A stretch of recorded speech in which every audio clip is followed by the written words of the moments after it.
Perkenalkan, nama saya Resani 180 240 50 13 dari Universitas Cokro Aminoto Palopo. Baiklah, di sini saya akan melakukan tugas kuliah akhir semester mata kuliah manajemen sumber daya manusia. Langsung saja, di sini saya akan menjelaskan beberapa materi dari mata kuliah ini, yaitu membahas tentang pelatihan, pengembangan, dan evaluasi. Pelatihan merupakan proses pembelajaran yang melibatkan perolehan keahlian, konsep peraturan, atau sikap-sikap untuk meningkatkan kinerja tenaga tua. Pengembangan diartikan sebagai penyiapan individu untuk memikul tanggung jawab yang berbeda atau yang lebih tinggi dari dalam perusahaan. Evaluasi kinerja adalah suatu metode dan proses penilaian dan pelaksanaan tugas seseorang untuk satu kelompok atau orang atau unit-unit kerja dalam suatu perusahaan atau organisasi sesuai dengan kinerja atau tujuan yang ditetapkan lebih dahulu. Tujuan pelatihan, pengembangan dan pengembangan. Tujuan diselenggarakan pelatihan dan pengembangan menurut Shimura tahun 2006 diarahkan untuk membekali, meningkatkan, dan mengembangkan kompetensi kerja guna meningkatkan kemampuan produktivitas dan kesejahteraan. Yaitu pertama, memperbaiki kinerja karyawan-karyawannya yang bekerja secara tidak memuaskan. Yang kedua, memutakhirkan keahlian para karyawan sejalan dengan kemajuan teknologi.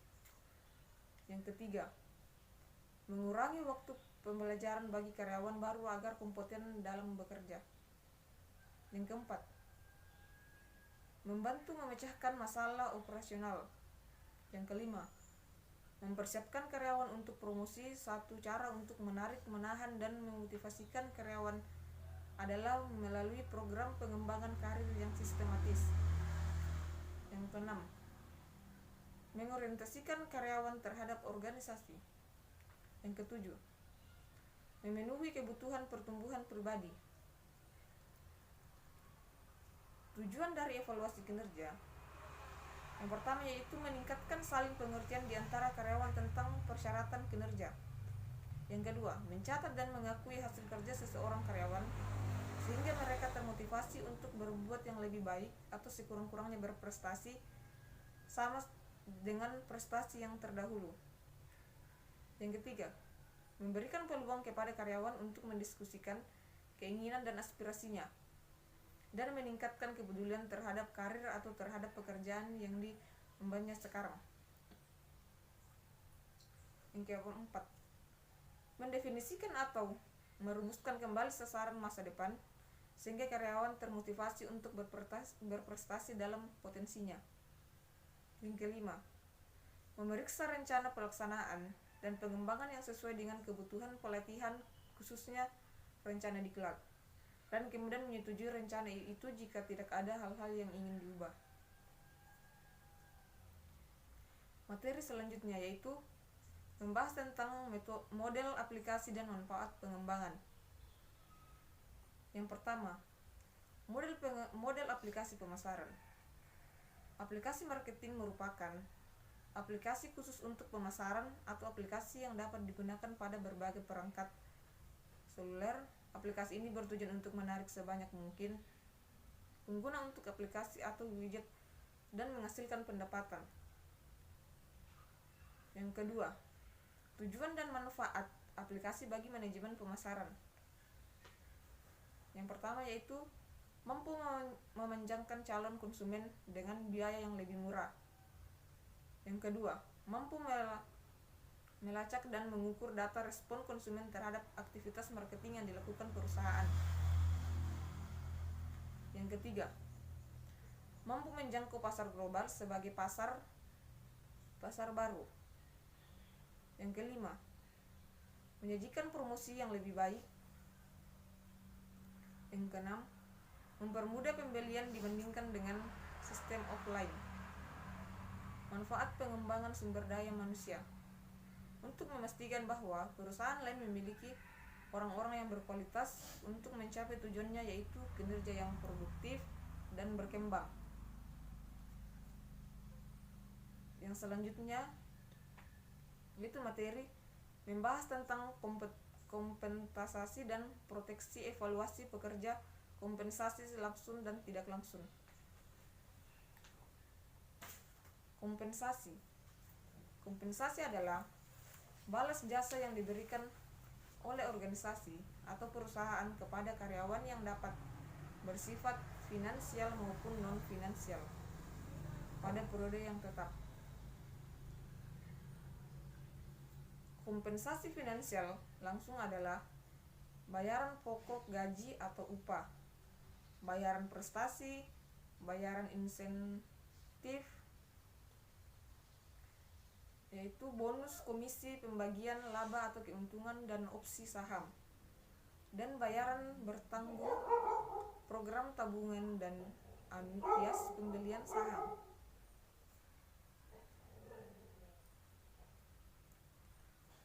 Kompensasial finansial tidak langsung, program-program proteksi, asuransi kesehatan, asuransi jiwa, pensiun, asuransi tenaga kerja, bayaran di luar jam kerja, liburan dan hari kerja besar, cuti tahunan dan cuti hamil, dan fasilitas seperti kendaraan, ruang kantor, dan tempat parkir. Baiklah, materi selanjutnya yaitu membahas tentang kelayakan dan keadilan dalam pengupahan. Yang pertama yaitu keadilan. Keadilan adalah suatu fundamental dan sistem kompensasi atau minuman dan milk coffee. Pernyataan seperti perlakuan yang adil untuk semua pegawai merefleksikan sebuah perhatian terhadap keadilan. Tujuan keadilan berusaha untuk menjamin keadilan kompensasi untuk semua individu dan hubungan ketenagakerjaan. Yang kedua, selain masalah keadilan, maka dalam kompensasi perlu juga memperhatikan kelayakan. Dalam arti upah yang diterima karyawan selain adil juga harus layak. Kelayakan ini bisa membandingkan upah jabatan yang sama pada perusahaan lain atau bisa juga dengan menggunakan peraturan pemerintah tentang upah minimum. Materi selanjutnya yaitu membahas tentang hukum dan ketenagakerjaan. Ketenagakerjaan merupakan istilah baru dalam bidang ilmu hukum pada umumnya dan bidang hukum perburuan pada khususnya. Karena istilah itu timbul dari akibat dari tuntutan hukum perburuan itu sendiri serta perkembangan hukum nasional yang didasarkan pada sumber dari segala sumber hukum, yaitu Pancasila dan Undang-Undang Dasar 1945. Yang kedua, dalam pelaksanaannya secara operasional, tenaga kerja dibagi menjadi 3, yaitu pre-employment sebelum masuk kerja, during employment dalam hubungan kerja, post employment atau sesudah kerja. Baiklah, selanjutnya yaitu materi tentang hubungan antara karyawan dan industrial. Hubungan industrial adalah kegiatan yang mendukung terciptanya hubungan yang harmonis antara pelaku bisnis, yaitu pengusaha, karyawan, dan pemerintah, sehingga tercapai ketenagaan bekerja dan kelangsungan berusaha. Tujuan hubungan industrial: hubungan yang harmonis, dinamis,